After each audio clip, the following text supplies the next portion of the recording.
licenciado en Historia, licenciado en Educación, profesor de Historia y Ciencias Sociales, magíster en Historia de Chile y América por la Universidad de Valparaíso, candidato a doctor por la Universidad Nacional de San Martín, Argentina, director del Centro de Estudios de Pensamiento Iberoamericano y miembro de la Asociación Gramsci de Chile. Ha publicado en diversas revistas especializadas temas relativos a la historia y los intelectuales de izquierda, destacándose la reedición de la revista Babel, volumen 3, 2008, Un marxismo para América Latina, Universidad de Valparaíso, 2015, Defensa del marxismo, edición chilena de José Carlos Mariátegui, ediciones Inubicabilistas, 2022. Y bueno, el segundo ponente es nuestro amigo Eduardo Villalán, a quien muchos ya conocen. Él es profesor en la Universidad Católica, en la Universidad de Lima, es autor también de varios libros, uno de los cuales tuve la suerte de escribir con él, Tierra, Imagen, Signo, América Latina y la Filosofía, que publicamos este año. Así que, bueno, le doy la palabra a... ¿Yo mismo? ¿Hago una presentación? Claro, sí. A Eduardo. Gracias. Yo he preparado un pequeño texto que espero no sea tan largo porque es importante, o sea, queremos escuchar también a Patricio, y básicamente hace un comentario con respecto al libro de Patricio a modo general. Se escucha bien, ¿no? Sí. Hay una interferencia acá, ¿no? No sé si es el otro micro, tal vez Quizás. sí. Ahí está, ya está mejor. Entonces, la historiografía reciente destaca numerosos momentos de contacto entre los intelectuales peruanos de inicio del siglo XX y el medio intelectual chileno. Y me gustaría comentar primero el caso concreto de los exiliados apristas peruanos en Chile, quienes tejieron redes intelectuales y políticas que le permitieron influenciar el escenario político-cultural chileno. Desde el principio, desde los años 30, los apristas percibieron al Partido Socialista Chileno como el principal aliado local. Compartían una visión pan-latinoamericana, antiimperialista y antifascista. Ahí el autor mismo señalaba que Chile era un exilio hospitalario para los apristas porque las ideas de ambos grupos convergían. Durante la década del 30 y del 40, Chile se convirtió en un centro de exilio para militantes apristas. En este contexto, cobra particular relevancia la labor de la editorial Ercilla como plataforma de difusión aprista, así como los lazos que los apristas establecieron con el Partido Socialista Chileno y otros actores de la izquierda local. Este editorial fue líder y personal con el movimiento aprista, fundada en 1928. Ercilla pronto se consolidó como la principal editorial de Chile en los años 30. Contó con una participación mayoritaria de exiliados apristas en su equipo de trabajo, lo que la convirtió de hecho en un bastión intelectual de la causa. Bajo la dirección de Laureano Rodrigo, el gerente, y un grupo de accionistas chilenos, la editorial atrajo a militantes peruanos como parte de su personal en puestos de edición, traducción, ventas, entre ellos el gran Luis Alberto Sánchez. Es de hecho con Sánchez que, Flix se haya exiliado, que se empiezan a publicar de forma mucho más insistente los libros con respecto al APRA y sobre todo pensamiento político. Se suma después el periodista Manuel Seoane y el escritor Ciro Alegría a esta editorial y logran publicar, entre otros, muchos libros, pero entre ellos quizás el que me parece a mí importante es La filosofía política del pueblo continente del filósofo peruano Antenor Orrego. El catálogo de Ercilla llegó a superar los 800 títulos, abarcando temas políticos, sociales y culturales propios del aprismo y el nacionalismo latinoamericano. Ahora, me parece pertinente destacar el rol de la editorial Ercilla y de este breve lapso entre el aprismo y el contacto con la esfera intelectual chilena, pues fue precisamente el medio impreso el que configuró un ecosistema de reproducción y circulación del pensamiento filosófico y del pensamiento latinoamericano en comienzo del siglo XX. Este ecosistema, entre otros, en una difusión más sistemática por distintos circuitos intelectuales de la región, logró crear una recepción no solamente del aprismo, sino también de otros tipos de pensamiento peruano que comulgaron justamente con una filosofía política original. Entre ellos está el libro que hoy día nos trae en reunión, que es el libro del profesor Patricio Gutiérrez Donoso sobre la recepción de Mariátegui en Chile. El estudio, ya ir más directamente al estudio del profesor, como una especie de preámbulo, el estudio del profesor Gutiérrez Donoso se propone entender cómo llegó y se difundió en Chile el pensamiento de José Carlos Mariátegui, entre abril de 1926 y el golpe militar de 1973. En otras palabras, la pregunta central del profesor es que de qué manera se recibió el marxismo criollo de Mariátegui en el contexto chileno. El objetivo central fue, en su libro, reconstruir las formas, los medios y los actores que hicieron posible esta recepción. El autor aclara que el propósito no es juzgar si las lecturas fueron correctas, sino analizar cómo fueron leídas y en qué circunstancias históricas se produjeron. El trabajo del profesor Patricio, aquí presente, que nos acompaña hoy, es fundamentalmente histórico-documental. Revisa fuentes primarias de la época, como los libros de Mariátegui, periódicos y revistas culturales chilenas, clave también en la correspondencia y declaraciones públicas. Hay que señalar también que a partir de obras de los periódicos de los años justamente de esta época y las cartas y las declaraciones, el libro se ha permitido reconstruir un registro como un testimonio local de la recepción de Mariátegui en Chile, ¿no?, en esta época. Esta labor filológica le ha permitido trazar cronológicamente la presencia de Mariátegui en Chile, reconstruyendo debates y referencias en revistas culturales, diarios políticos, editoriales y asociaciones intelectuales. Con este objetivo, el profesor Gutiérrez Donoso ha permitido identificar una recepción gradual hasta 1973. El estudio muestra, por tanto, que entre el 26 y el 73 se fue enriqueciendo progresivamente el acervo cultural chileno sobre Mariátegui, con publicaciones, debates, homenajes en la izquierda local. Sin embargo, el golpe de Estado del 73 interrumpió bruscamente este proceso, pues bloqueó la posibilidad de continuar recibiendo y trabajando con su legado. Influencia en el Partido Socialista es también es un punto que se trabaja bastante en este libro, y es justamente cómo dentro de las fuerzas de la izquierda chilena, el Partido Socialista fue el que mejor acogió las ideas mariáteguianas. Eso se explicita por el énfasis latinoamericanista de Mariátegui y por la contienda con el Partido Comunista. Los socialistas valoraron a Mariátegui como un referente autónomo frente al dogmatismo stalinista manejado por la Internacional. En este contexto se presentó una renovación en los años 60. Los años 60 y la Unidad Popular crearon justamente condiciones para nuevas sensibilidades hacia el pensamiento crítico. Y en esta época algunos militantes vinculaban a Mariátegui con Antonio Gramsci, que era justo lo que conversábamos en el almuerzo con Patricio, y recuperaban su mensaje de luchar con los campesinos, lo que se abría vías para pensar América Latina según las propias particularidades.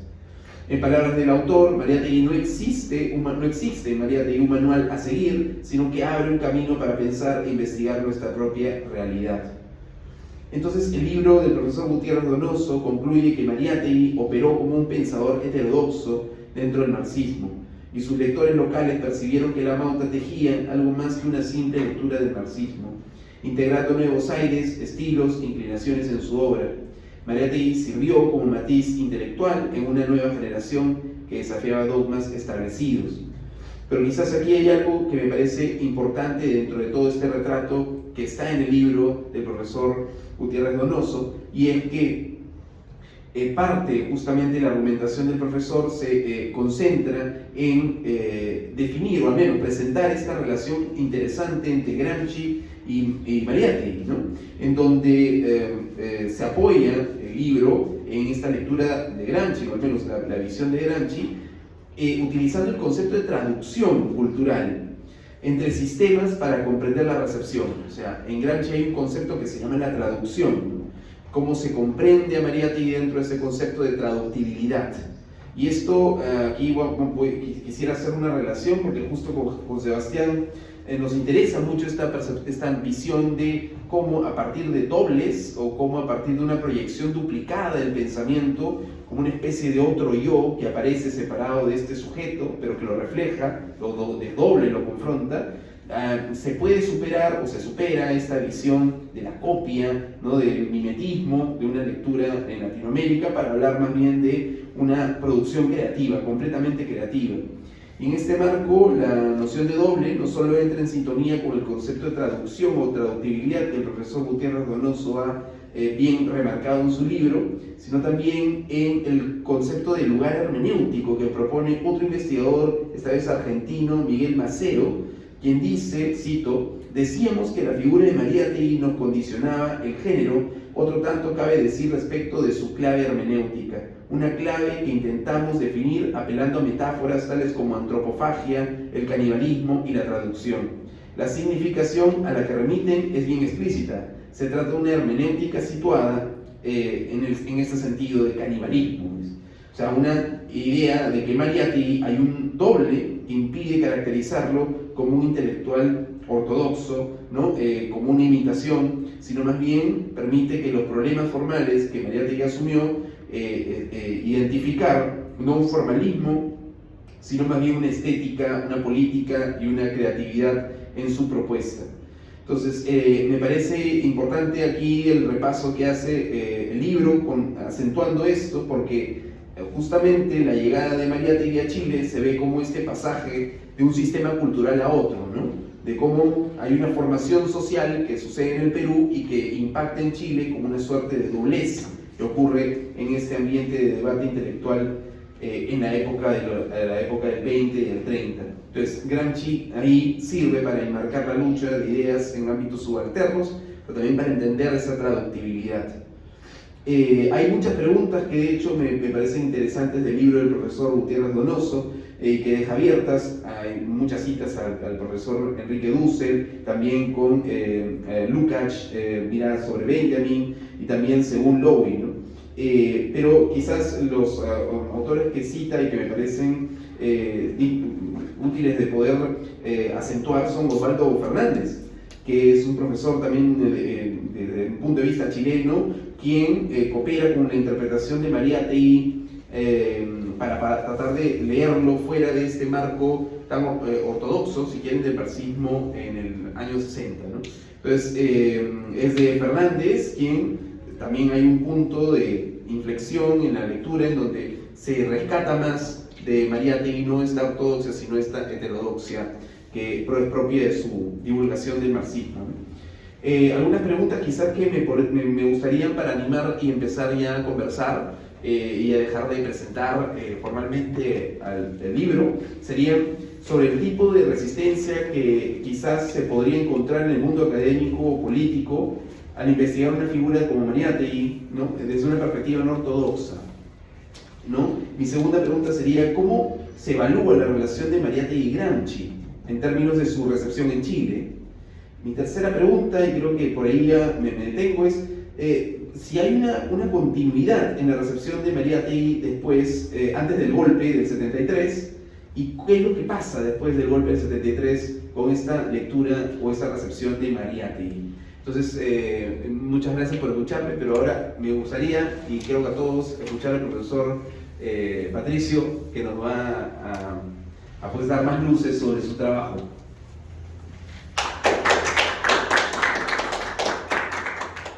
Bueno, gracias por tu palabra y tu interrogante, que vamos a tratar de discutirlo un poco acá. Bueno, primero que nada, agradecer la invitación a presentar este libro que ya tiene un tiempo ya publicado.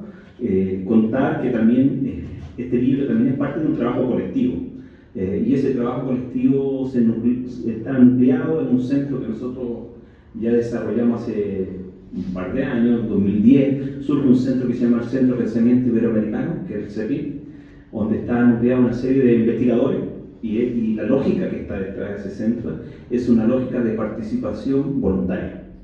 De hecho, como principio tenemos no postular a ningún proyecto de financiamiento.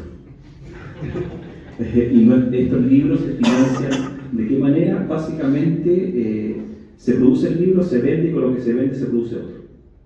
Es una lógica colectiva, y esa es la lógica mariateguiana de alguna forma de hacerle frente a toda la lógica de mercado en la producción, y eso nos da mayor libertad para producir. Dicho eso, hemos encargado o hemos producido colectivamente varios libros de Mariátegui. Uno de los primeros yo te comentaba, que se llamaba Amauta Babel, fue en el 2010, la relación de la revista Amauta y la revista Babel. Y de ahí han surgido, bueno, uno que les regalé también, que es Defensa del marxismo en Chile.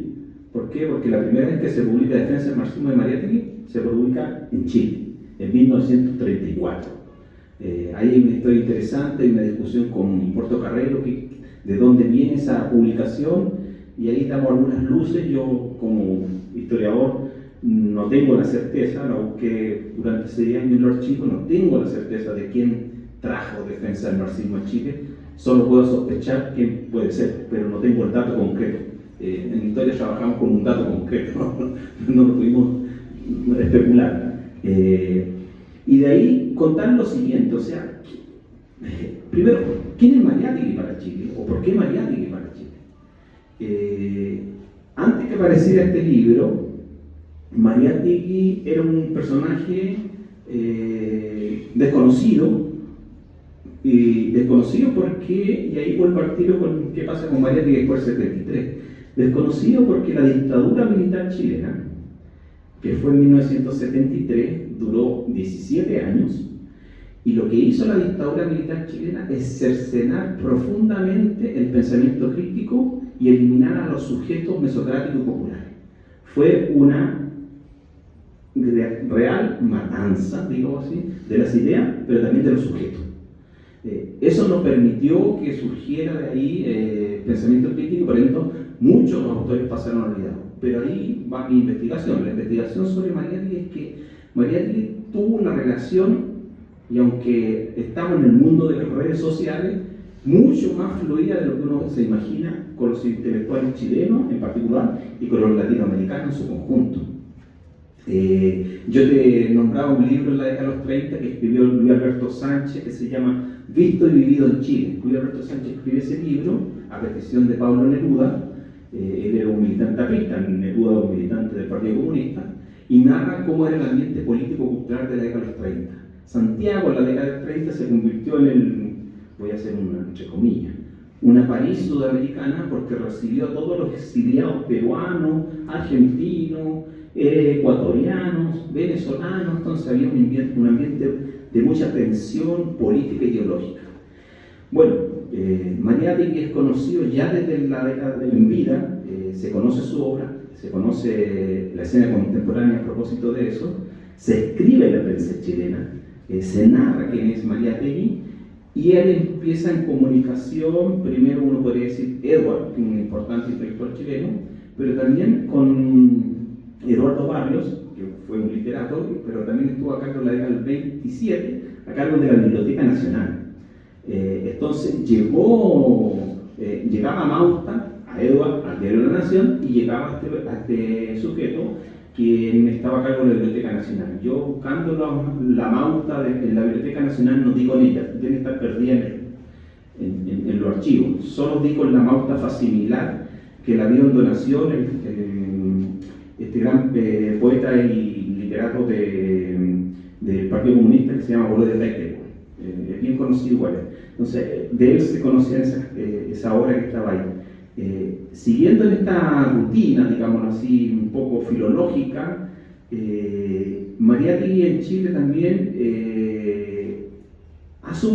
antes de su muerte, por la persecución propia y su estado de salud en Lima, pretendía asilarse en Argentina.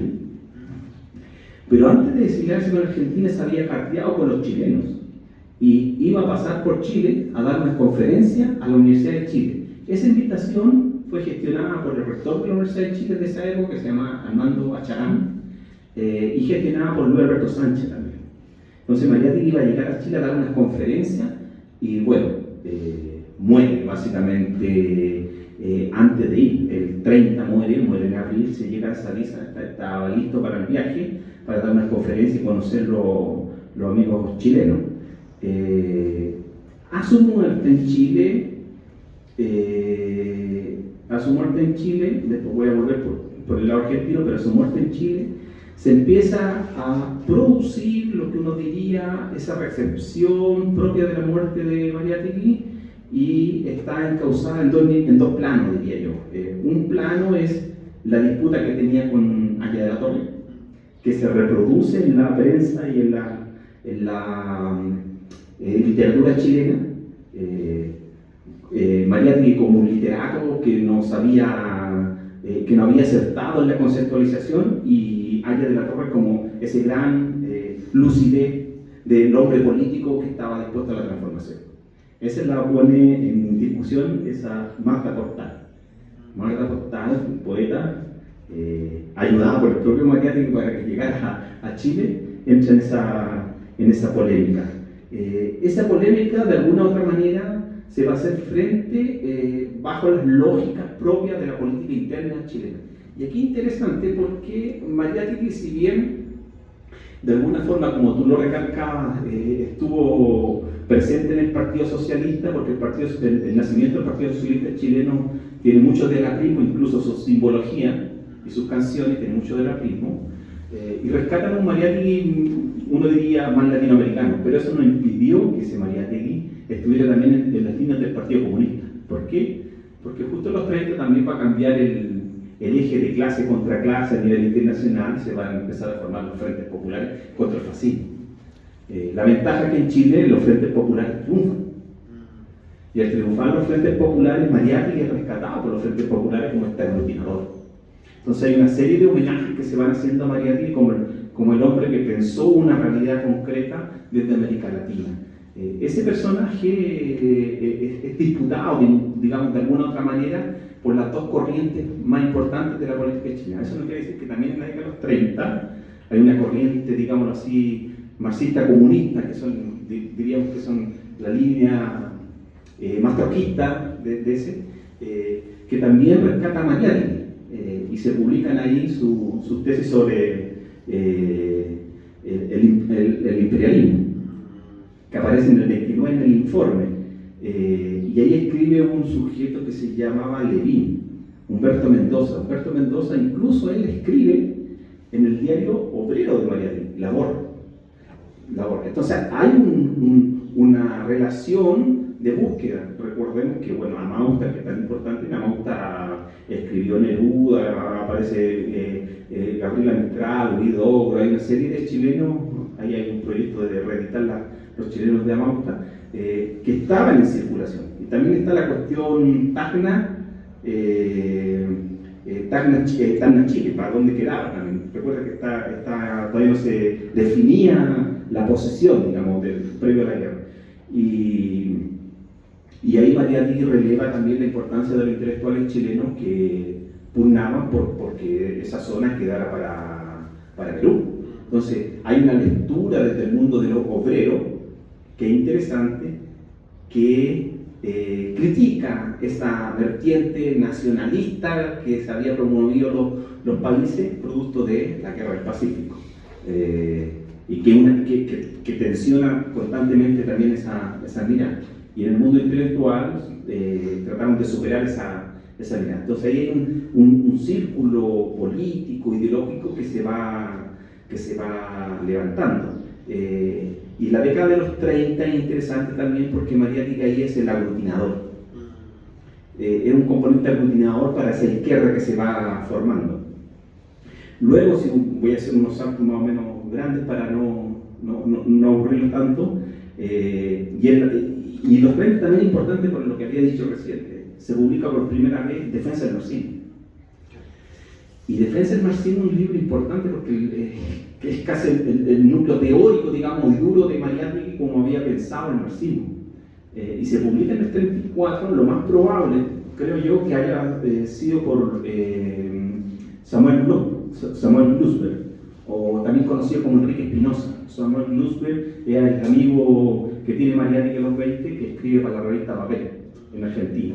Y recordemos que Defensa del Marxismo fue enviado a Buenos Aires a Vanguardia no se lo quiso publicar, y el libro quedó ahí y se perdió en el camino argentino, no está. Lo más probable es que haya sido el propio Blusberg que lo pasa acá.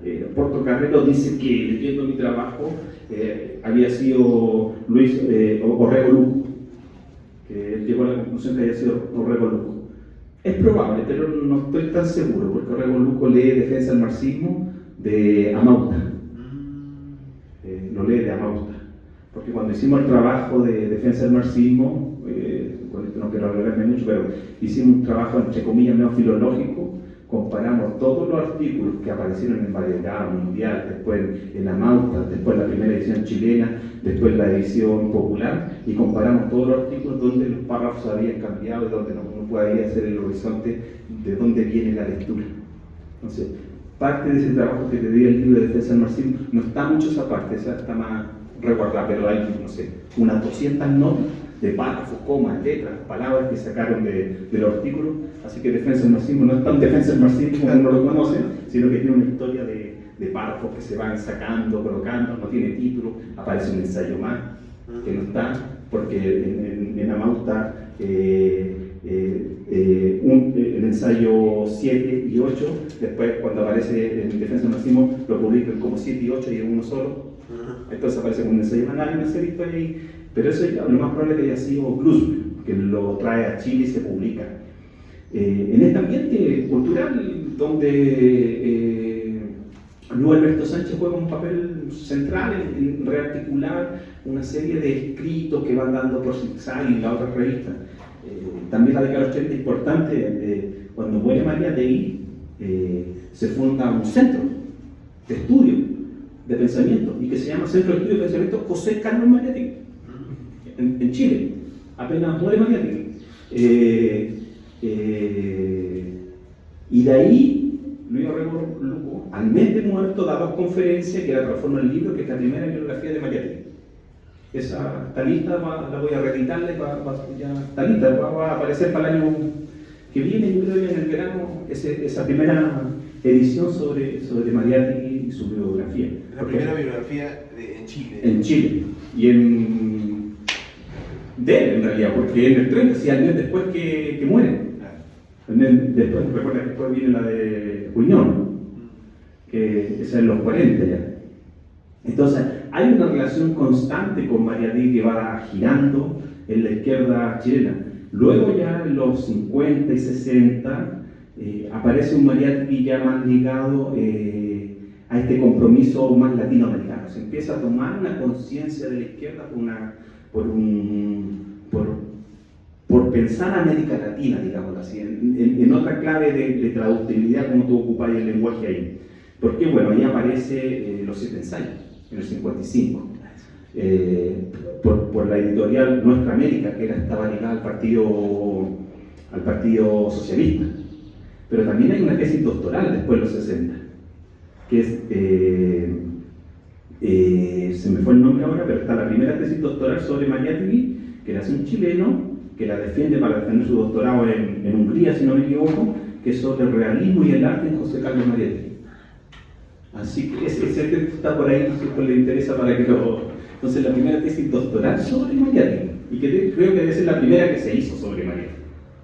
Así que eso también... ¿En qué año? Eso, si no me equivoco, lo tengo por ahí, debe ser en el 60 y algo. Que lo hace uno que es ligado al Partido Comunista Chileno. Ligado al Partido Comunista. ¿Ah? Claro, ahí defiende su doctorado, con una tesis de Mariátegui. Así que eso también es interesante. Y en los 70, digámoslo así, para ir tomando un poco las preguntas que me hace, en los 70 Mariátegui, bueno, teníamos una conversación previa antes de presentarlo, pero voy a dar una vueltecita un poquito más larga. El marxismo en América Latina, digamos así, en particular en Chile, pero yo me atrevería a decir también en América Latina, más que marxismo es leninismo. O sea, el leninismo es la figura política y teórica que permitió la Revolución de Octubre. Entonces los partidos comunistas y los partidos de izquierda son leninistas en esa lógica. ¿Por qué? Porque el triunfo de la Revolución, y el triunfo de la Revolución la hace Lenin. Hay que sumarle un paréntesis ahí, porque las obras de Marx se van conociendo de a poco y a cuentagotas. Cualquier lectura atemporal hay que ver qué se publicó de Marx en cada país. Yo les decía que el primer tomo del Capital se publicó en 1880, si no me equivoco, por un argentino, el primer tomo en español, que es Juan B. Justo. Juan B. Justo. El Manifiesto Comunista en Chile se publica en el 48. Entonces, lo que se va conociendo de Marx son cosas pequeñas, a cuentagotas. Aquí cito el texto de de Lowey, un marxismo para América Latina. Dice, los autores más leídos a comienzos del siglo XX son Malatesta, Procopin, Buchanan y un tal Carlos Marx. Entonces, la obra de Marx, entonces, el marxismo que se tiene, digámoslo así, es un marxismo tamizado por el leninismo que de alguna u otra manera daba el horizonte. Entonces, en los 70, y esto es por producto también de esa influencia argentina, recuerden que la obra de Gramsci se empieza a publicar después de su muerte. Gramsci no se conoce. La primera vez que se nombra a Gramsci en América Latina, lo nombra Mariátegui, en las cartas de Italia. La primera vez que se nombra a Gramsci en América, es por Mariátegui. Gramsci Terracino, los fundadores del Partido Comunista Italiano. La primera vez. Entonces, en los 50 se empieza, por el editorial Lautaro, se empieza a publicar al Gramsci temático. Entonces, el Gramsci que conocemos nosotros del Gramsci porteño, Gramsci Lenin, Gramsci la cultura, que está dividido así. Esa obra es recepcionada en Chile y es leída por unos profesores que nos formaron a nosotros, mi compañera ya, el profesor Leopoldo Benavides, que es historiador, y después, posteriormente, el profesor Roberto Fernández. Ellos son los primeros lectores de Gramsci. De hecho, en el 70 aparece un texto que se llama Gramsci y Lenin, perdón, Gramsci Maquiavelo, publicada por la editorial Austral, que es la editorial del Partido Comunista Chileno. Y en ese instante, Mariátegui no es núcleo central todavía. Y aquí voy con tu pregunta, ¿qué pasa después del 73?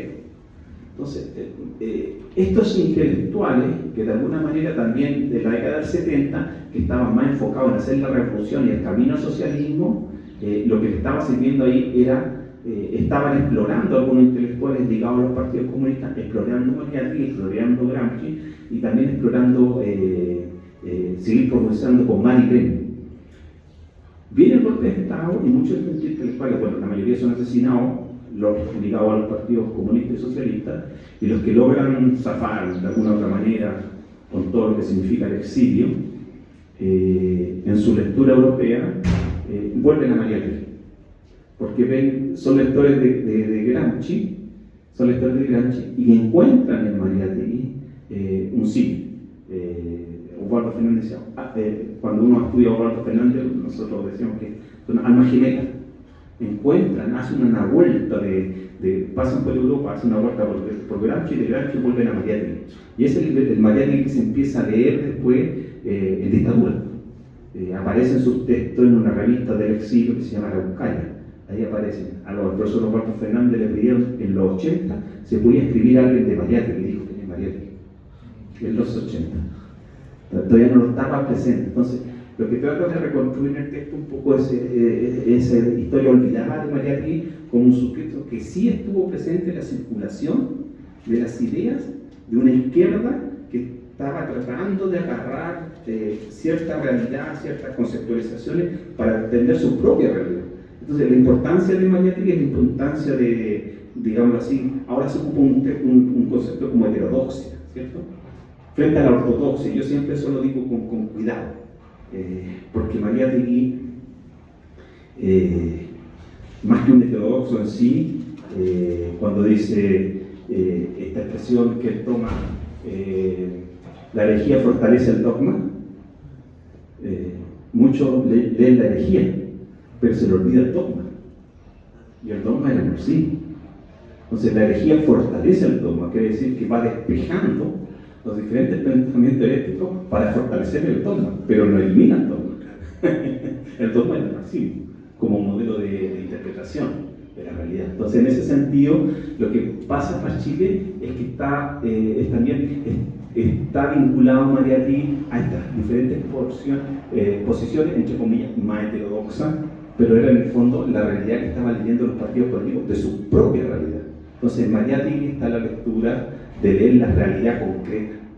Y ahí está esta idea de traductibilidad que yo rescato de Gramsci. O sea, estos sujetos estaban leyendo su realidad sin haber conocido a Gramsci, pero en esa mirada de traductibilidad de esa realidad.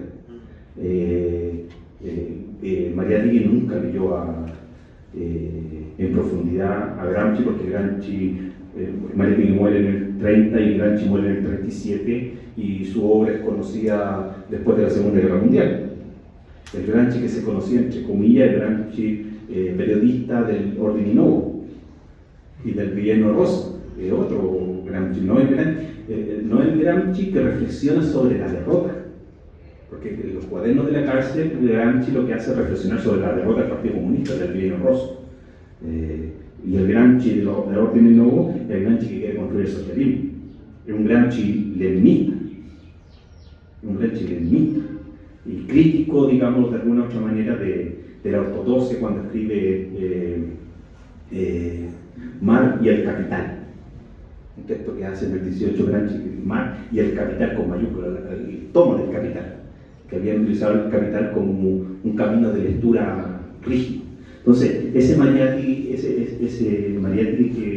que vemos en Chile es ese Mariátegui que de alguna u otra manera pone en discusión a la izquierda. Y eso es lo interesante, lo pone en discusión porque, claro, ahí doy una impresión también en el texto de que mucho homenaje a Mariátegui lo convierte en un héroe. Entonces, eso también dificulta pensar su condición, pero el más fino, el que lo piensa de mejor manera, y quizás te va a interesar por la cuestión religiosa, es un autor que se llama Chouseman. Y él dice, la centralidad de la cuestión religiosa está contenida en el pensamiento Mariátegui.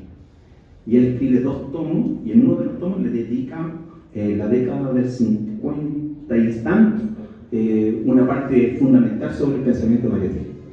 Él lo logra captar, la esencia del pensamiento de Mariátegui, en su centralidad con la cuestión religiosa, la cuestión indígena y la cuestión política.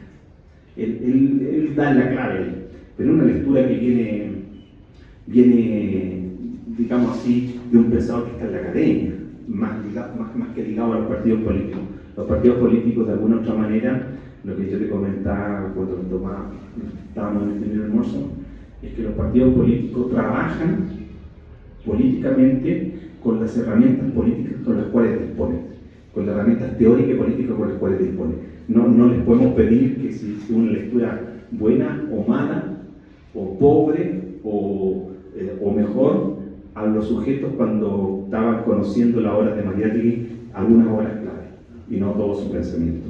Entonces, lo mismo pasa con Marx. Entonces, Marx se lee en la circunstancia histórica y concreta determinada de ese momento. No se conocía la ideología alemana, no se conocía los Grundrisse. Entonces, se van conociendo pequeñas obras que ahí van aumentando. De hecho, ahora, no sé, todavía están traduciendo a Marx y van como 150 tomos. Entonces, sí, la Mega 3. Entonces, todavía estamos ahí. Tenemos otro problema, que es el problema ya no de la traducción, no de la traductibilidad incluso, sino que de la traducción. Leemos en español, no leemos en alemán. Estaba un periódico loco en Argentina a comienzos del siglo XX, que era producido por alemanes marxistas, pero escrito en alemán, y lo escribían en Mendoza. Una locura, de nicho, de comunidad. Entonces, en ese sentido, el marxismo que se va produciendo y la figura de Mariátegui es la que va articulando de alguna u otra manera centralmente como un sujeto que quiere romper la ortodoxia política. Pero esa ortodoxia política uno siempre la pone entre comillas, porque la práctica política no hace una traducción literal de lo que se dicta. Eso es interesante como metodológicamente en el sentido gramsciano, o sea, los conceptos, las categorías, cuando Marx dice vamos de lo abstracto al concreto para cumplir un concreto determinado, las categorías se producen en ambientes socioculturales determinados. Y esas responden a cierto espacio cultural, entonces no podemos traducir esas categorías que están pensadas en un ambiente cultural, político, ideológico, y que están en el propio Marx. Marx señalaba de que él está haciendo un análisis del capitalismo en Inglaterra, en Francia y en Alemania. Chao. O sea, no está haciendo la filosofía de la historia. Y bueno, esos son los documentos tardíos que después se conocen como los documentos de Irlanda. El mismo Gira, pero después lo pudimos ver en eso. Entonces, y eso es lo interesante, por eso en Mariátegui dicen que el primer marxista latinoamericano, porque él hace una traducción, o sea, él hace una traducción de la realidad peruana, no aplica, sino que construye, ocupa el método marxista crítico, digámoslo así, de cómo entender la realidad, pero la piensa con los sujetos en los cuales él estaba envuelto en ese mundo. Y el campesino, y en este caso el indígena, en Mariátegui, el indígena es el sujeto que había resistido, la comunidad, no como el sujeto en particular, sino que la comunidad que había resistido a la colonia, a la república y a la oligarquía. Por eso ahí el texto de Valcárcel es fundamental, o sea, a los indígenas les hace falta su ley. Entonces, en el sentido de que ese núcleo de resistencia genera una identidad que había sobrepasado los núcleos de explotación que tenía. Entonces, ahí está, ese era para él el sujeto revolucionario. No era un conservador, no era un reaccionario.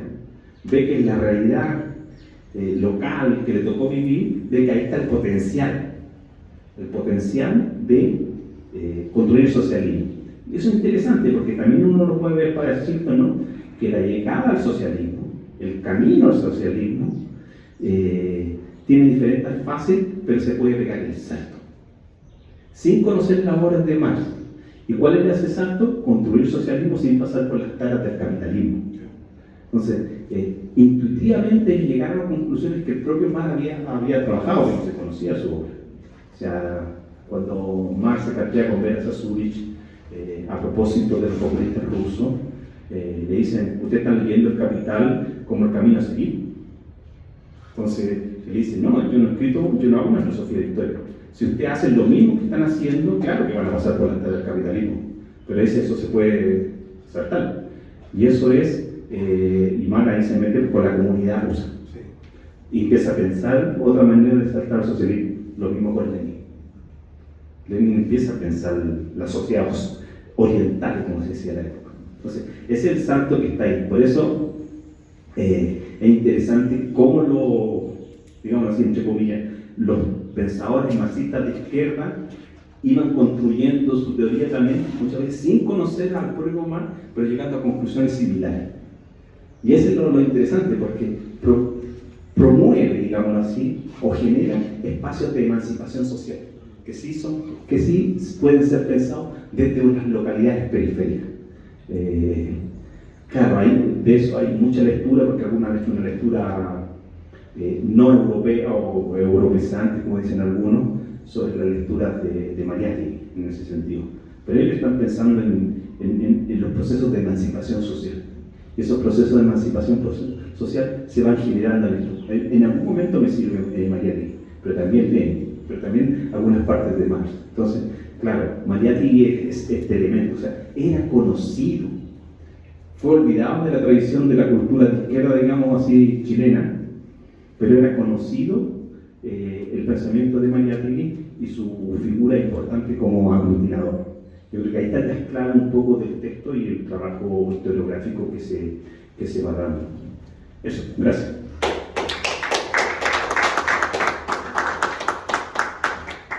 Patricio, bueno, una clase maestra sobre marxismo, que bueno, porque deberías quedarte para enseñarle a otros marxistas peruanos, que creo que tienen que conocer un poco mejor el tema, pero yo solo quería hacer una preguntita muy pequeña porque ya nos gana el tiempo.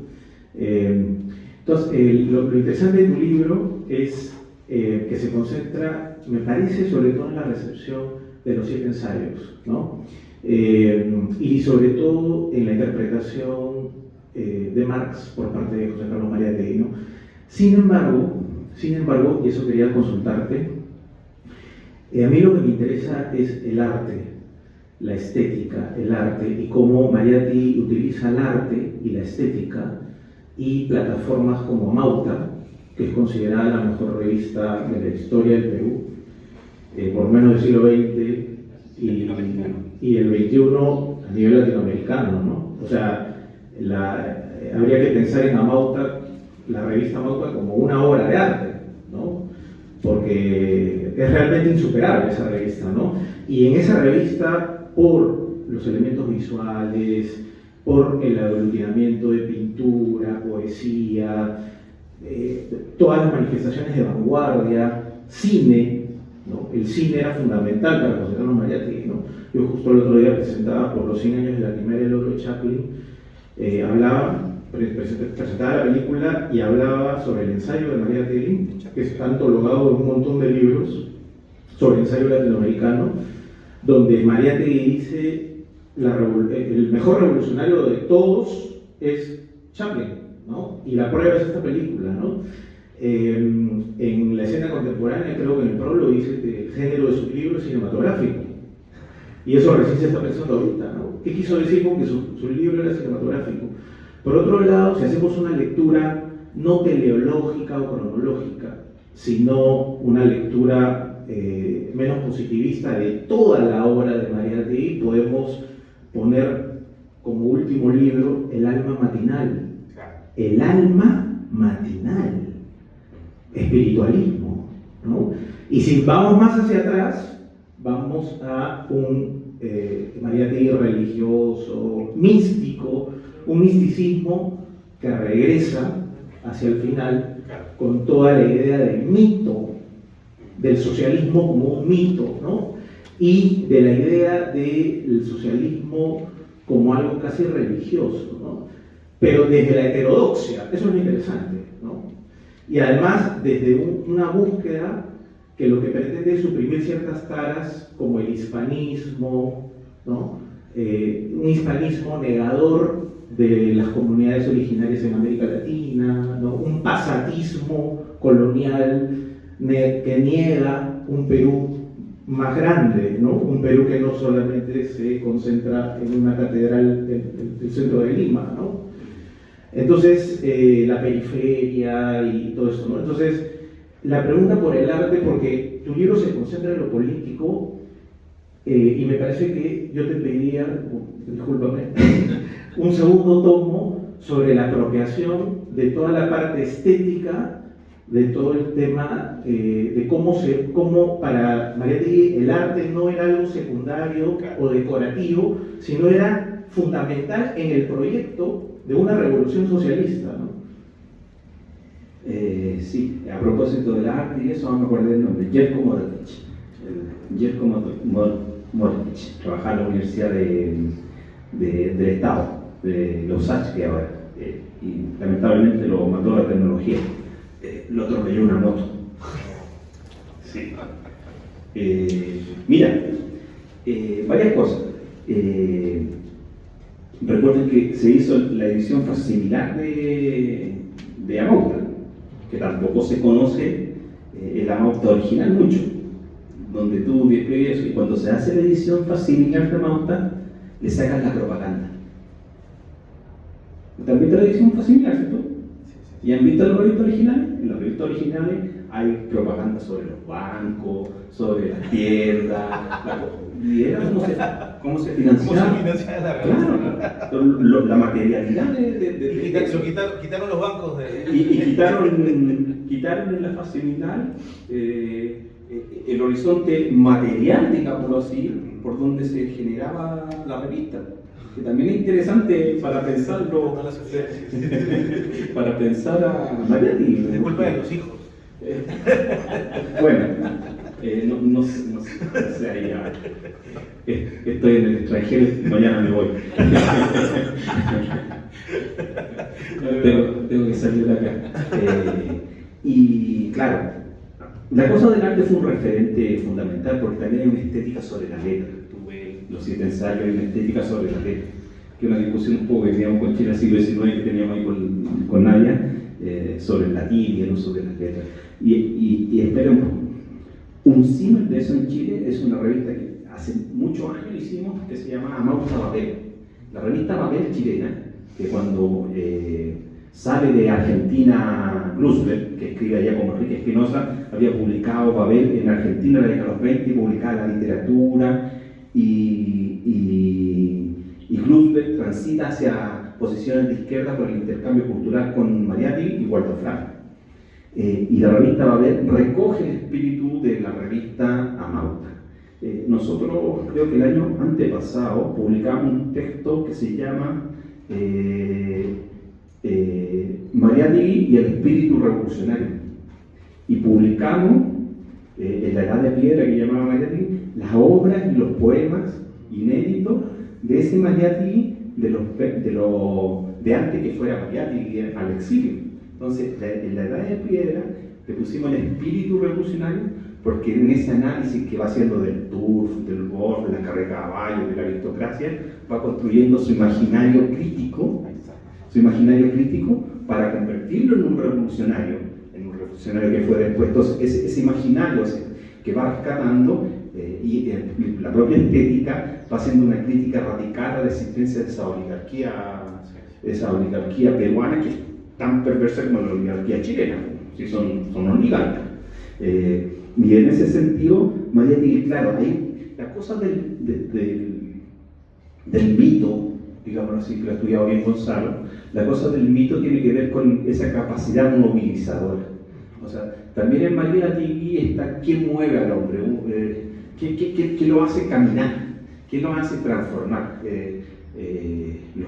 Es más, obviamente, que él dice el hombre se mueve por necesidades.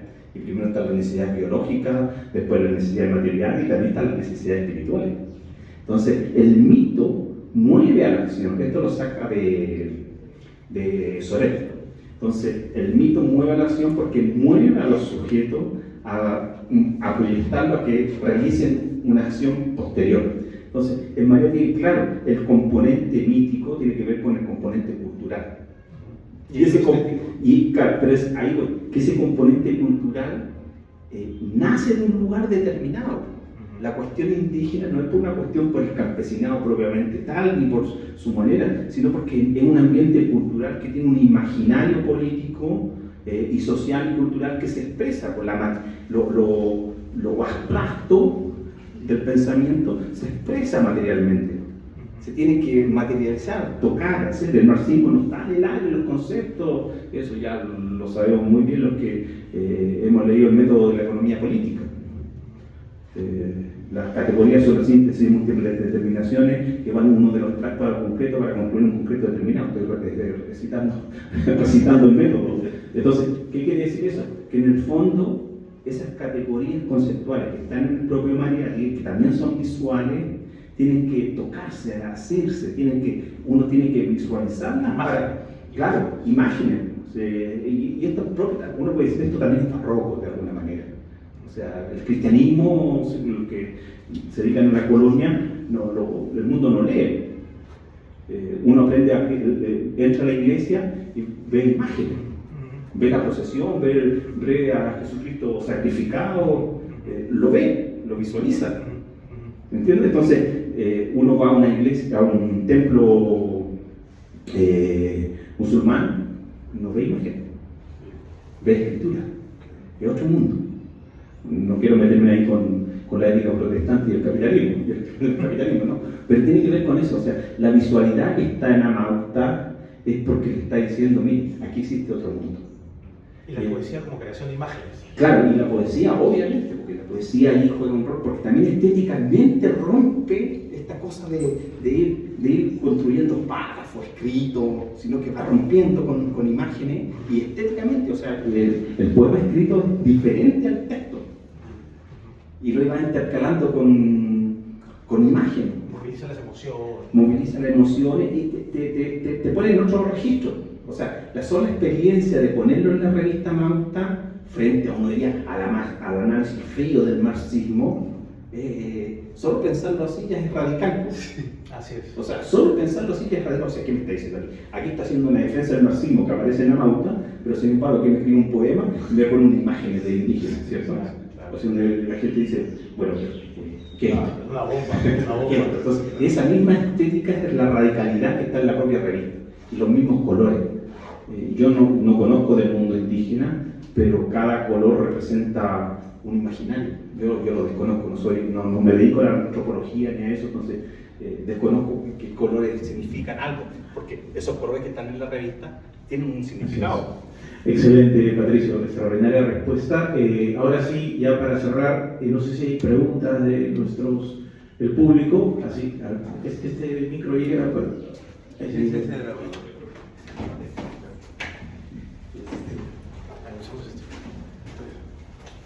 Quería hacerte una pregunta, no he tenido la oportunidad de leer el libro, así que quizás la respuesta ya está en la obra, pero me llamó la atención esto que comentaste de que Mariátegui llega en los años 20, 30, en un contexto en el cual los mismos partidos políticos de izquierda de Chile están buscando enfoques teóricos, digamos, o analíticos para comprender su propia realidad. Quería saber si en los textos chilenos que tú has revisado se puede hablar se puede reconstruir una perspectiva mariateguista desde los autores chilenos, o una perspectiva mariateguiana, digamos, o quizás múltiples perspectivas mariateguianas. Sí, claro. Mi pregunta era sobre, y también en base al... Yo también, disculpa, no puedo leer el libro todavía, pero está muy interesante la charla, pero leí el libro que escribieron los compañeros y mi curiosidad iba por el tema de cómo o sea, qué lejano se me hace que en esa época Mariátegui y mismo Aya, que eran jóvenes, tal vez 20, 30, estaban escribiendo sobre problemas globales y postulando visiones como muy desde Latinoamérica, tan jóvenes. Y ahora eso lo veo súper lejano porque casi que ya no hay esas reflexiones globales, sino más de problemas muy puntuales, coyunturales, locales, y menos aún de gente tan joven. Para empezar, felicitar al doctor, interesante la charla y bueno, obviamente nos provoca leer el libro, ¿no? Poder conseguirlo para poder leerlo. Tenía así un par de comentarios. Bueno, lo primero un poco lo que mencionaba Sebastián en relación a este elemento religioso, si se quiere, en Mariátegui, ¿no? Él tiene una crónica sobre los señores de los milagros también, en su época de periodista, año 16, 17, ¿no? Parece que queda un poco impresionado por la procesión, ¿no es cierto?, ¿no? Por lo que él ve, ¿no es cierto?, ese despliegue, ¿no? Entonces, como que ese elemento estuvo ahí, ¿no? Yo creería que Mariátegui un poco él quizá tenía ese elemento religioso, un poco en esta idea de que se da cuenta de que eso era como ese mito que movía a la población, pero que quizá un poco lo veo monopolizado en su momento el discurso hispanista, ¿no? Entonces él se da cuenta que la población, ¿no? Y lo podemos ver, ¿no es cierto?, hasta la actualidad, evidentemente, diríamos, el sentimiento religioso muy fuerte acá, sobre todo en el Ande, ¿no? La población, ¿no? Por el tema del sincretismo, el mestizaje, ¿no? Pero tenía una pregunta un poquito sobre, ya hablando más sobre la recepción de Mariátegui. Aquí Mariátegui de alguna manera siempre se había visto como un heterodoxo en el sentido de que él no aceptaba a rajatabla, ¿no es cierto?, los principios del marxismo o del leninismo también, sino que lo intentó adecuar a la realidad peruana, ¿no? De ahí viene la famosa frase, ¿no? Que el socialismo no será ni calco ni copia, sino creación heroica, ¿no? Entonces, yo no sé si en Chile pasó lo mismo, que quizá a Mariátegui se le ve como un pensador que, para el caso de Perú, él había tratado de hacer esa adecuación, es decir, de tratar de adaptar estas ideas que pudieron funcionar quizá en Rusia, en la Unión Soviética, pero que no tenían que funcionar necesariamente en América Latina, donde la realidad social y económica era muy distinta. Entonces, no sé si quizá eso también ocurrió en Chile, quizá más con el Partido Socialista, porque entiendo que el Partido Comunista era más de la línea, ¿no?, de la escena internacional. Entonces allí quizás, no sé si eso un poco fue también lo que permitió que sus ideas fueran bien acogidas, ¿no? Y una pregunta última, más de curiosidad, no sé si también hubo algún tipo de influencia de Eudosio Rabines, ¿no?, del sucesor de Mariátegui en los 30, no sé si por ahí un personaje, ¿no es cierto?, que ha salido varias novelas de él, ¿no? Exacto, ¿no? Y además, claro, un personaje, pues, ¿no?, que estuvo en España, ¿no?, en los años 30, guerra civil y todo eso, ¿no? Entonces también tiene alguna influencia en Chile también. Rabines dijo que él vengó al Perú de la guerra con Chile por haber creado el Partido Comunista en Chile. Ya cuando se pasó a la derecha. Para historiadores peruanos, el triunfo de la Guerra del Pacífico inocula el veneno peruano. O sea, la riqueza del salitre inocula el veneno de la corrupción. Somos triunfantes, pero envenenados por la corrupción del dinero. Es el pecado original. Sí, después no pudimos discutir eso. Voy a responder con Gramsci tu pregunta, porque en el fondo, claro, ¿por qué no se piensa ahora en lo universal, digámoslo así? Si Mariátegui escribió la escena contemporánea, por ejemplo. Bueno, en Gramsci está la gran política y la pequeña política.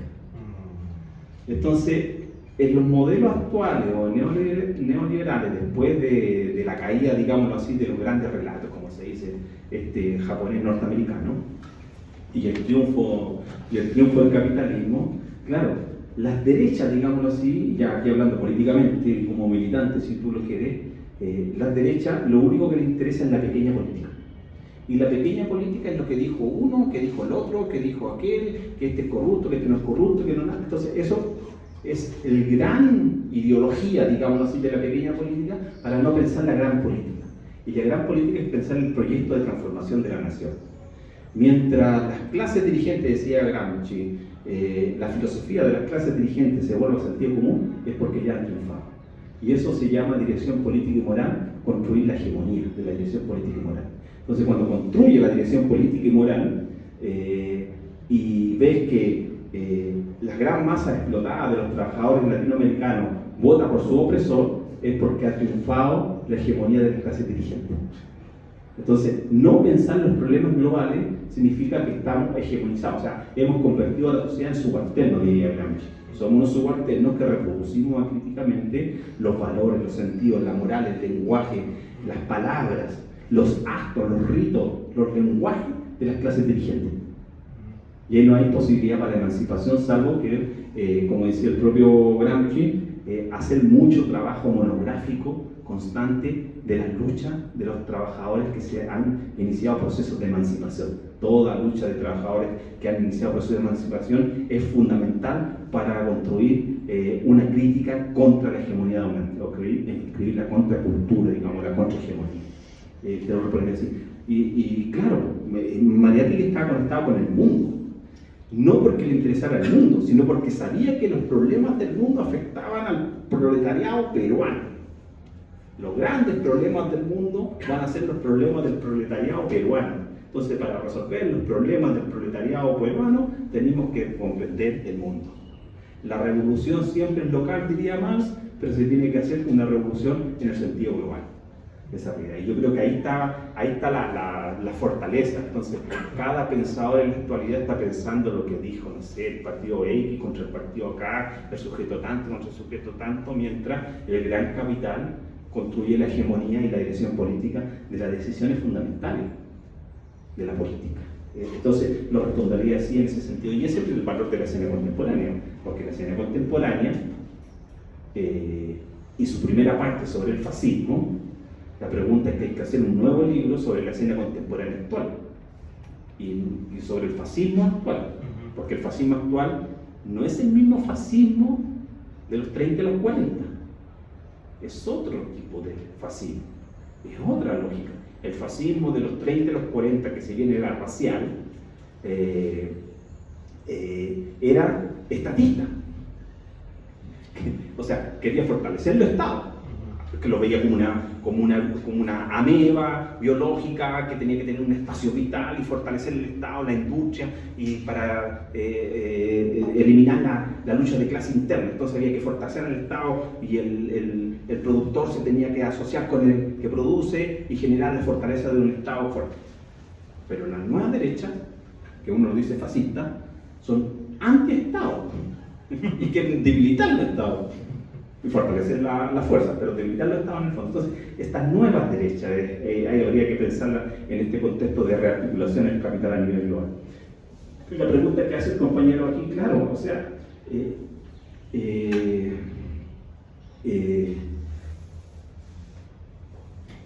¿cómo pensar a estos partidos de izquierda? Voy a hacer una diferencia. Los partidos de Chile, de la izquierda, son partidos fuertes. Son partidos que tenían gran arrastre en el movimiento obrero, tanto socialistas como comunistas. y son partidos orgánicos. O sea, un partido con un comité central y una orgánica movilizadora en los cuadros. Entonces es un partido fuerte. Las líneas políticas internas no se difunden hacia afuera. Hay una línea fuerte interna, pero eso no habilita, como decía yo al compañero acá, que cuando la fortaleza de partidos como, le decía yo, hay una imagen como el stalinismo, los partidos stalinistas. Ya, pero Stalin, eso es una crítica a posteriori de Stalin, que hace el propio stalinismo, a su propio Stalin. Entonces los partidos en la época de Stalin no es que serían partidos stalinistas como la gente los creía. Recuerden que Stalin es el que llegó a Reichstag y elimina el fascismo. Stalin era el líder que había liberado a la humanidad. Y entonces los partidos comunistas estaban alineados en defender a la URSS, porque la URSS, cuando fracasa las revoluciones del 18 y el 19, fracasa el Bienio Rosso, fracasa la revolución espartaquista en Alemania, se construye el socialismo en un solo país. Entonces, ese socialismo en un solo país, que era la Unión Soviética, es porque había sido acosado por el imperialismo mundial para derribar la Unión Soviética. Entonces, la solidaridad, el internacionalismo proletario, alineó a los partidos comunistas del mundo a defender la revolución triunfante.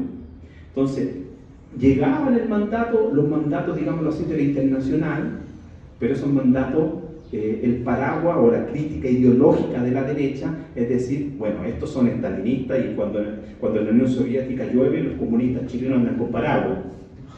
Pero eso no es comprender cómo funcionan los partidos políticos internos y que tienen una crítica. Entonces, Mariátegui en ese sentido, y voy a decir más, Mariátegui sirvió para aglutinar, por ejemplo, a socialistas y comunistas. Porque el Frente Popular chileno es el segundo. Primero Francia y en Chile fueron el único lugar donde la política de la internacional comunista, y España, claro, de la internacional comunista, de los frentes de clase, triunfa. Y donde triunfa fue en Chile, el Frente Popular, apoyado por comunistas, socialistas y lo que se llamaba la pequeña burguesía, que eran los radicales. Entonces ahí Mariátegui es homenajeado por los dos grupos en grandes salones siempre, socialistas y comunistas y radicales, como el sujeto aglutinador de esta izquierda. Así que cumple un rol fundamental en ese sentido. Entonces, y uno va revisando la prensa y va ocupando ese sentido de la izquierda. Pero tú me habías preguntado sobre... si podía hablarse de una perspectiva mariateguista o mariateguista. Claro, sí, claro, es que no es que uno... aquí...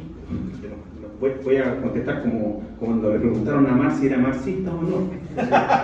Marx dice, yo no soy marxista, yo no soy marxista. Eso sí, Mariátegui crea el indigenismo, pero el indigenismo es fuerte afuera de Perú y no dentro de Perú. Entonces, hay una influencia. ¿Cuál es la influencia?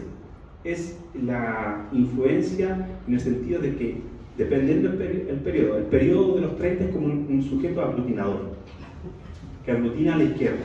En los 50 es un héroe del socialismo. Es un héroe del socialismo que había dado su vida por el socialismo. Entonces es un héroe. Pero también en los 70 y los 60 ya se empieza recién como a profundizar en su obra. Y por eso se publica Los 7 ensayos y se empieza a investigar su obra más fuerte como pensador de izquierda. Pero te diría, no construye una escuela, porque las líneas políticas dentro de los partidos políticos son muchas veces nacionales. Y recuerda que la izquierda, con esto cierro la palabra, la izquierda, el problema indígena lo ve como problema campesino y no como problema como problema indígena. Y con esto cierro. Cuando digo problema indígena, es que la izquierda siempre ha tenido, en términos generales voy a hablar aquí, la izquierda siempre ha tenido como la idea de presentarle un proyecto al campesinado, o ser la voz del campesinado. Elvira Concheiro, que una gran investigadora latinoamericana sobre el comunismo, señala que la propia existencia del campesinado es una crítica radical al capitalismo. La propia existencia. O sea, su manera de ser, de entender. Y esto te lo digo grancheramente, el pueblo mapuche ha resistido 400 años a la explotación porque ha conservado su lengua. Una vez que pierde su lengua, se lo convierten en subalterno. Claro, pensáis nuestro registro, categoría. Bueno, buenas tardes. Bien, tengo una pregunta breve, Patricia. Mi pregunta es la siguiente. ¿Cuál ha sido la interpretación dominante de Mariátegui en Chile? Esto lo pregunto porque de Mariátegui hay distintas interpretaciones.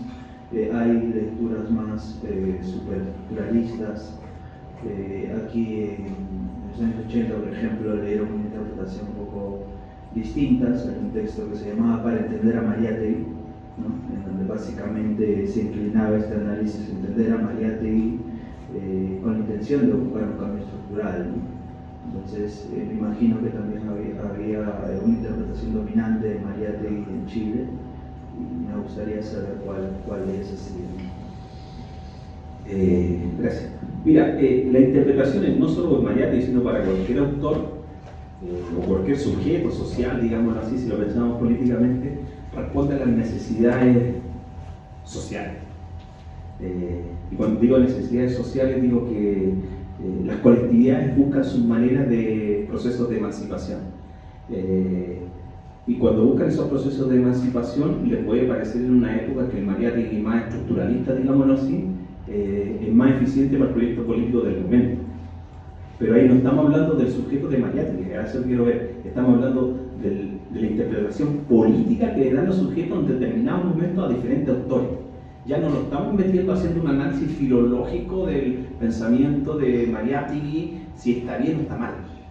Yo soy de formación historiador, me dedico a la historia, entonces mi manera de hacer historia, lo peor es hacer el presentismo o anacronismo. Presentismo es decir, interpretar la realidad del pasado con las categorías conceptuales del presente. Entonces, las miradas que se tenían de Mariátegui en los 30 era esta nueva esperanza de un sujeto que había escrito sobre la posibilidad de un hombre nuevo, digamos así, que proyectaba que esta lumbrera que se proyecta del Perú para pensar el hombre nuevo, otro sujeto social. Ese era lo que llegaba allá. Y en los 30 este sujeto, este héroe que murió joven, que le hizo frente, depende de la corriente, o al stalinismo diría uno, o a las corrientes más ortodoxas, pero también era el héroe aglutinante. Y en los 70 o 50 y 60 es la búsqueda por preguntarse por América Latina, que es propio de la izquierda latinoamericana. Recuerda, aquí voy a hacer un poco de historia, no sé si me da un poco, pero un tema muy corto. El 59, el triunfo de la Revolución Cubana. Y el triunfo de la Revolución Cubana es en lo práctico, rompe con las líneas teóricas de que para hacer la revolución había que hacer primero la revolución pequeño burguesa, y esa revolución pequeño burguesa había que hacer la revolución burguesa, y después esa burguesía iba a crear el proletariado, y el proletariado iba a ser el sujeto revolucionario. Estoy haciéndolo bien, ¿vale? Entonces, y la revolución cubana rompe esa estructura para la izquierda, y toda la intelectualidad latinoamericana y la juventud latinoamericana vio el proceso cubano que había que hacer la revolución, y se tira a la selva maestra, a los campos, al mundo, a buscar a ese hombre nuevo y hacer la revolución. Ahí Mariátegui es importante porque se empieza a pensar en los latinoamericanos, y no solo se rescata a Mariátegui, sino que a Martí, y ahí vamos pensando en nuestra propia espiritualidad por cada pueblo. Entonces ese Mariátegui de la 60, el Mariátegui, digamos, los argentinos esto le llaman nueva izquierda, porque son argentinos. Entonces, esta nueva izquierda se propone un proyecto revolucionario aquí y ahora, y ya tiene que ver con los momentos revolucionarios. Y Mariátegui era un ejemplo de esos momentos que había pensado el hombre nuevo. Pero Mariátegui, ustedes saben que en los 60 quedó solapado ¿por qué? Todos quieren ser como el Che y Fidel. ¿Ya? Y ahí eso, los partidos de izquierda, por ejemplo, para el caso chileno, el partido de izquierda chileno quería construir el socialismo con empanada y vino tinto. Quería construir el socialismo ocupando las herramientas democráticas del modelo burgués. Eso es Allende, hacer la revolución vía institucional. Y los socialistas querían hacer la revolución aquí y ahora y tomarse las armas, eran más guevaristas. Vino un golpe de Estado, elimina los cuadros políticos, tanto del Partido Socialista y del MIR y del Partido Comunista, a todas sus direcciones, y el Partido Comunista da un giro, un Partido Comunista chileno. Y ese giro que dice, bueno, lo están matando a nuestras direcciones, hay que morir peleando. Y funda el Frente Patriótico Manuel Rodríguez. Y el Frente Patriótico con Manuel Rodríguez pone toda la estructura del partido para eliminar al dictador, que estuvo así un centímetro de hacerlo volar. Y ese Partido Comunista, que había luchado por el socialismo vía institucional, empezó a luchar por la sobrevivencia de sus compañeros. Entonces, ¿qué quiero decir con esto? Que cuando se entra en dictadura, la cosa intelectual, de alguna manera, queda subsumida porque lo que hay que primar es la vida. Y hay que sobrevivir al golpe de Estado. Y la lucha política ahí era feroz, porque los cuadrones de la muerte, la desaparición, las torturas, fue terrible, pues tuvimos 17 años de dictadura nosotros. Y ese Mariátegui, que aparece en dictadura, ese Mariátegui que va a ser de la sobrevivencia de los compañeros que quedaron en el exilio, que se fueron al exilio, que de alguna otra manera estaban luchando también en la disputa interna sobre cómo construir un partido revolucionario. Claro, ahí hay que, por eso te digo, hay que verlo históricamente en qué momento que lo está leyendo, porque también hay un Mariátegui que te puede interesar, que está en la literatura, que se va, y en la década de los 30 en la literatura social, aparece la literatura social en Chile, aparece la literatura, digamos, hay textos famosos como Sus soles, Sus tierras, que narran la historia de los campesinos, metidos en las minas de carbón, los campesinos que están todos los días arando la tierra. Empieza a aparecer otra lectura, hay otra nomenclatura ahí. Eso, pero hay más palabras. Gracias. Muchas gracias, Patricio, y ya nos pasamos la hora y acá ya podemos cerrar este lindo conversatorio. Muchas gracias a todos también, nuestros amigos que han colaborado, todos, casi todos han preguntado. Muchas gracias, muchas gracias.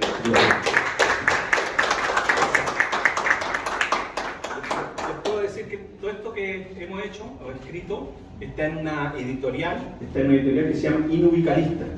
Un inubicarista usted la puede encontrar por internet, aunque dice inubicarista. Esa es la parodia de quien lo hace. Inubicarista está en internet y están todos los textos para descargar. Excelente. O sea, el compromiso de nosotros es producir el texto, que se venda a la editorial inubicarista, pero que después lo suba para descargar en PDF. Fantástico. Muchas gracias, Patricio. Extraordinaria tu ponencia. Me quedo con la pregunta si Boric había leído a Mariátegui. No creo. Era estudiante de Derecho.